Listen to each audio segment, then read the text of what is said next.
EVM वरून आरोप प्रत्यारोप होत आहेत. पाहूया त्याबाबतच्या बातम्या. महाराष्ट्रात सत्तामेव जयते सुरू झाला आहे, त्याविरोधात आपण उभे आहोत. बाबा आढाव यांच्या आत्मक्लेश उपोषणस्थळी उद्धव ठाकरेंची प्रतिक्रिया.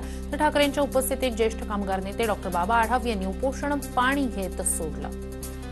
आमच्याकडनं आपण वळून घेतलं की सत्यमेव जयते, आता सत्तामेव जयते सुरू झालेलं आहे आणि त्याच्या विरोधात आपण उभे राहिलेलो आहोत.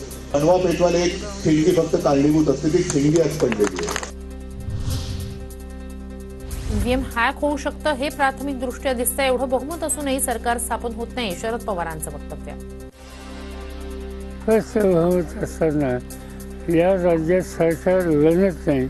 लोकांचं मत, बहुमत या सगळ्या गोष्टी काही महत्त्वाच्या नाहीत. जे काही चाललंय ते राज्याला यश होऊ नये. 5 महिन्यात लोकांचा कौल बदलला तर आम्ही काय करायचं? आढावांच्या ईव्हीएम बाबतच्या संशयावर अजितदादांचं उत्तर. तर आढावांनी उपोषण थांबवण्याची दादांनी केली होती विनंती. जनतेचा कौल आहे. जनता म्हणतच होती की लोकसभेला पैंगण, विधानसभेला दादाला. आता जनतेचा 5 महिन्यात कौल बदलला, त्याला आम्ही काय करणार? पुन्हा लोक पक्ष सोडतील म्हणून शरद पवार ईव्हीएमवर बोलतायत. पवार जिंकतात तेव्हा ईव्हीएम बरोबर असतं. बावनकुळेंचा पलटवार. पवार साहेबांना भीती आहे की आमची पार्टी पुन्हा अर्धी होऊन जाईल आणि पुन्हा आमचे लोक निघून जातील, म्हणून त्यांना स्टेबल ठेवण्याकरता. नाहीतर स्थानिक स्वराज्य संस्थेमध्ये त्यांना माहिती आहे की आम्ही जर ईव्हीएमवर बोललो नाही, आमचा पराभव मान्य केला नाही, तर खचलेल्या मानसिकतेमध्ये तुम्हाला समोरच्या निवडणुका लढाव्या लागतील. सत्ता पैशांद्वारे निवडणूक यंत्रणाच हातात घेतली. संसदीय लोकशाही पद्धतीवरच राज्यकर्त्यांचा आघात. निवडणूक आयोग इतकी चुकीची भूमिका घेईल वाटलं नव्हतं. शरद पवार यांची टीका.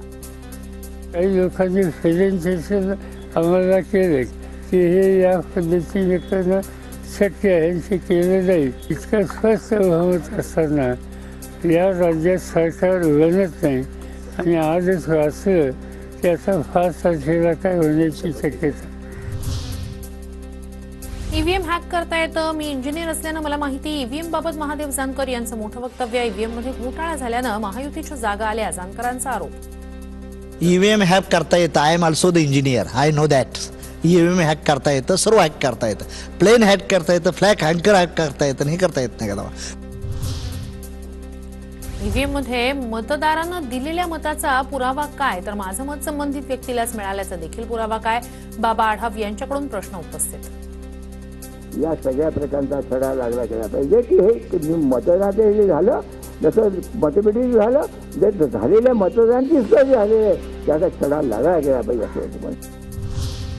ईव्हीएमवर जिंकणारे बॅलेट पेपरची मागणी का करत नाहीत? अंबादास दानवेंचा सवाल. जनमत आहे म्हणता तर बॅलेट पेपरची मागणी करा. अनेक निवडणूक याचिका कोर्टात दाखल होतील, दानवेंचा दावा. महाविकास आघाडीच्या विरोधात निकाल गेला म्हणून ईव्हीएमवर आक्षेप. भरत गोगावलेंचा विरोधकांवर निशाणा. तर महायुतीच्या नेत्यांकडून ईव्हीएम घोटाळा लपवण्यासाठी सत्तेच्या सारीपाटाचा खेळ. सचिन खरात यांचं प्रत्युत्तर. ईव्हीएम घोटाळा लपवण्यासाठी महायुतीच्या नेत्यांनी सत्तेचा सारीपाटाचा खेळ मांडला आहे असा आरोप रिपब्लिकन पार्टीकडे खरात पक्ष करत आहे.